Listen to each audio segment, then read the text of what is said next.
Idol, papaitan naman next. I got it. Tutuin natin. Good day mga idol. Isa ang papaitan sa madalas ko nakikitang request dito sa aking comment section. Napakasarap kasi nito mga idol. At madali itong lutuin. Samahan nyo ako. Let's go. Bumili ako ng 1 kilong laman loob ng kambing. Sinabay ko na ang mga rikado nito. Pagka-uwi, pinakuloan ko siya agad. Naghiwa ako agad ng mga luya, bawang, sibuyas. After 20 minutes ko mapakuluan yung laman loob ng kambing mga idol, hinango ko na ito. Hiniwa-hiwa ko lang siya ng maliliit. Sabay salang na malinis sa kawali.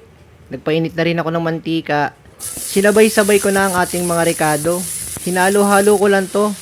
Pinalabas ang aroma. Nilagay ko na yung magpapakulay sa ating papaitan.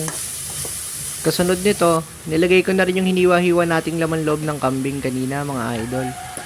At kung nanonood ka pa idol, maraming salamat sa walang sawang suporta. Paki-comment naman ang sunod nating lulutuin. At kung di ka busy, paki-share na rin kaibigan.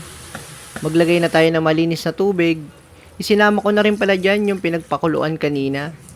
Sabay lagay ng paminta, siling green. Hinayaan ko muna siyang kumulo ng ilang minuto mga idol.